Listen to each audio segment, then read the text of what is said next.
Hello everyone, Bodhicitta Daishin here for the Italian Buddhist Urban Buddhism. I wanted to talk with you about something it's called the Paramitayana practice, of method and wisdom. And what that is called the 8 verses of thought transformation. Now, the 8 verses, if you've never heard of the 8 verses of thought transformation, literally transforming your thoughts, it is a beautiful, beautiful practice and a beautiful way of leading your life or living, truly living your life. If I go by these 8 verses, if I can make a vow or somewhat intend to try to do these verses in my daily life, remarkable things happen. Now, the 8 verses of thought transformation is a text by Kadampa, Geshe, Langri Tangpa, and many scholars and Buddhists and non-Buddhists around the world have written about the 8 verses. Notably, the Dalai Lama, His Holiness the 14th Dalai Lama. And I will mention what each verse, and then I'll just do somewhat of a commentary, and I believe you'll love it. If you have a chance, Google the 8 verses of thought transformation for yourself, and you can get a better understanding of such a profound teaching. Number 1, with the thought of attaining enlightenment for the welfare of all beings who are more precious than wish-fulfilling jewels, I will constantly practice holding them dear. And what does that mean? That deals with selfishness. It deals with actually not regarding,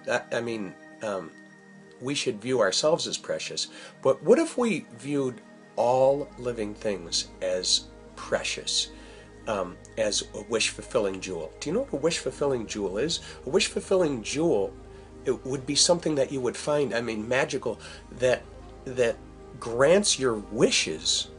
How amazing would that be? What if we viewed living beings like that?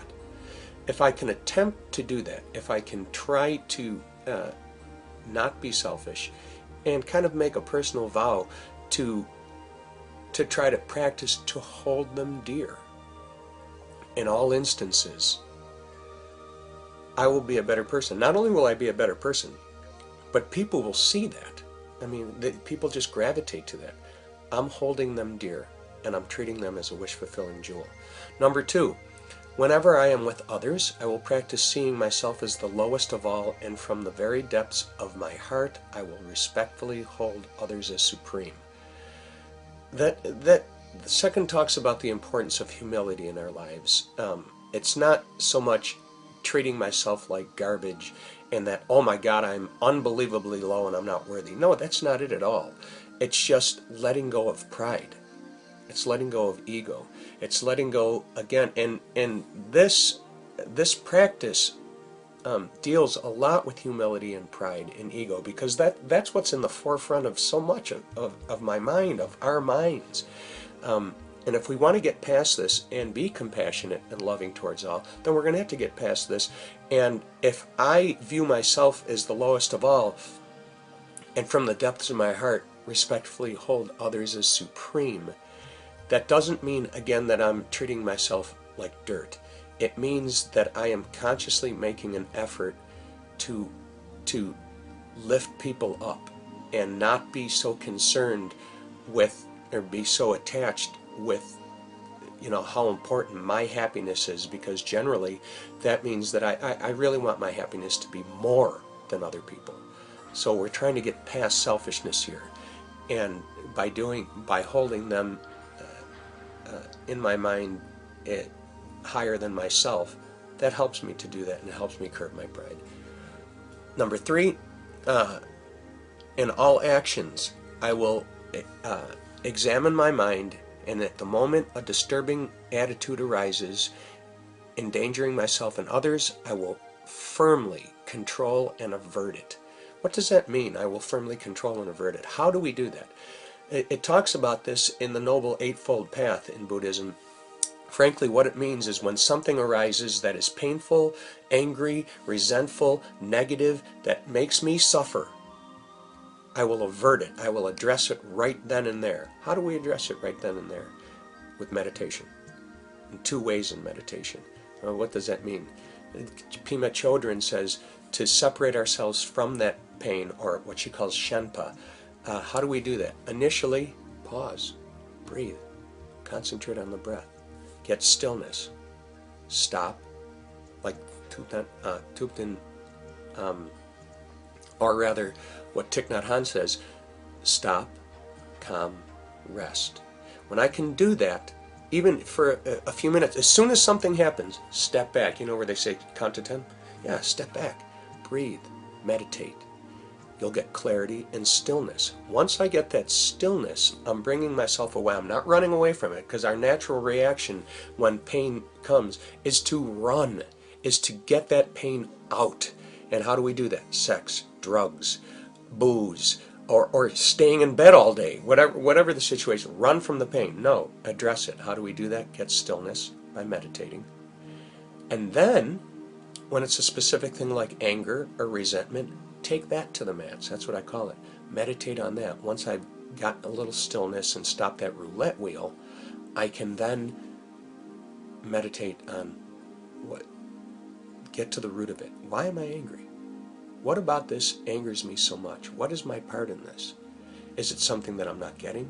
Is it something that I want? Are they not doing what I want? When I can address that in meditation, I get more understanding of why I feel the way that I do, and then I can do something about it because I understand it. So meditation will help me to do that, to avert it and to deal with the problem. Number 4, whenever I meet a person of bad nature who is overwhelmed by negative energy and intense suffering, I will hold such a rare one dear as if I have found a precious treasure. In all our lives, we meet a very annoying person, and they are everywhere, and it's inevitable. Such people cause a lot of trouble and stress, but if I try to see this person in a positive way, that's what we talk about. Try to see that person in a positive way and hold them dear. Again, as a precious treasure. Imagine if this person that I think is overwhelmed by negative or evil or negative energy, or a bad person. Imagine what that would be like if instead I held them dear and tried to hold them dear, and said that they were precious by nature. Just the very fact that I would try to do that is better than what I have done in the past. And what I have done in the past is they anger me, or I wouldn't like them, or I would try to avoid them. Well, instead of trying to avoid them, if I come across it, if I treat them as a special object of love and compassion, at least try to do that. That just the trying opens my heart, and it makes it easier to view them as precious. 5, when out of envy others mistreat me with abuse, insults, or the like, I shall accept the defeat and offer the victory to others. Oh my God, no way. That's what you're talking about. And when in the history of your life, just like mine, would the egoic mind ever let you offer the victory to others?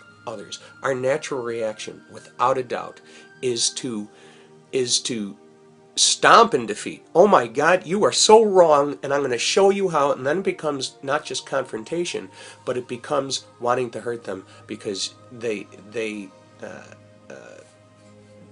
didn't view it the way that you did, and you have to be victorious. You have to defeat them. This says the exact opposite. offer the defeat to them. What if you did that and didn't say anything? You said, you're right. Even if they weren't. What this does is that this deals with attachment. Why are we so attached to the outcome? Why are we so attached? And it's the egoic mind. The egoic mind has to be right. And if I can, through meditation, prayer if you will, through stillness and vipassana or concentrated meditation, if I can help relieve myself of that suffering, then I am not so attached to the outcome. It's not important that I win, because I know that I'm good, and I can offer the victory to somebody else because I don't have that much attention or attachment to it. And it's a hard practice, but it gets easier, and it deals with humility and giving. Number 6, when somebody whom I have benefited and in whom I have great hope gives me terrible harm, I shall regard that person as my holy guru. What does that mean? Frankly, because our first reaction, if I help somebody, is to expect at least some response, to expect them to appreciate the fact that I helped them, or that I was benevolent to them. Well, what if they give me terrible harm? Now they're saying I shall regard that person as my holy guru. What is a guru? A teacher. That person, I should regard them as a teacher. Sometimes negative actions by other people are the greatest example of how not to be. So they're a blessed, unbelievable teacher, or a guru. And a guru we give respect to. So give them respect. They hurt me, and again, there's that attachment. How dare you? After everything that I've done for you? I. If I can get out of that and realize that I'm doing good things for other people because it's right to do. If I hold the door open for somebody and they don't thank me for holding the door, and I get upset about that, I'm holding the door for the wrong reasons. I should be holding the door because I have manners, not because it's the right thing to do, not because I'm expecting the thank you from the man or woman that I held the door open for. So you see, if they don't do what I want, or if they hurt me in some way, even though I gave to them, they are a teacher. They teach me in many ways how not to act. But on the same token, they deserve my respect because they are an individual that is a wish-fulfilling jewel, and I want to be compassionate and loving towards that person. So I have to look at myself and see why, again, I would be hurt because I gave to them. Simply giving without expecting anything in return seems to be a better way. Number 7, in short, both directly and indirectly, I offer every happiness and benefit to all my mothers. I shall secretly take upon myself all their harmful actions and suffering. Now, first of all, what that says is we treat everyone as if they were our mother. Think about that. Or again, as something to be treasured. When I say I shall secretly, meaning don't tell anybody.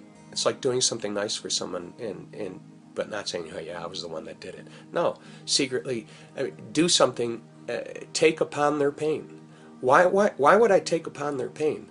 If I could, in meditation and prayer, in my silent times, take on all their pain and all their suffering, if I can do that, then I can empathize. I can see where they're coming from. I can, with clarity, understand them more and be more compassionate. I'll take all their harmful actions. I will take it. And not that I'm a martyr or anything like that, but it makes sense to do that because I am compassionate and loving towards them, and I view them as my mother. Wouldn't you want to do that to your mother, or for your mother? Take her pain, take all her pain, or someone that you love. Wouldn't you want to take their pain? Of course you would. And number 8, undefiled by the stains of the superstitions of the 8 worldly concerns, may I, by perceiving all phenomena as illusory, be released from the bondage of attachment. That's what we're talking about. I talked about the bondage of attachment, and what the Dalai Lama says, this verse deals with wisdom. All the preceding practices should not be defiled by the stains of the superstitions of the 8 worldly dharmas, or teachings.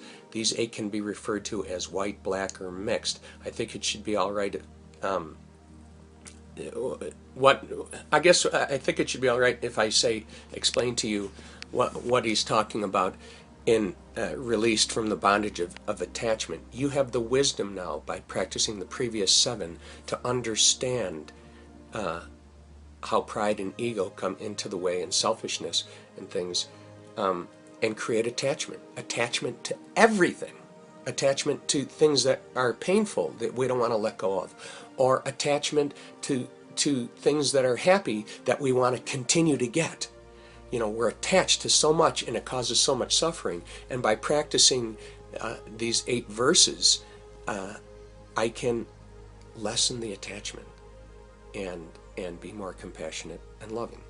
If you have any questions, trials, tribulations, good news, bad news about this, contact me at www.italianbuddhist.com or facebook.com/ItalianBuddhist, and or Bodhi, BHODI, at ItalianBuddhist.com, and ask me questions, and I'll answer for you.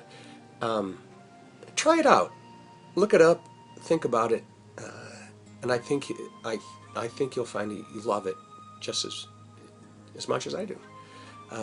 I wish you so much peace and happiness. Namaste.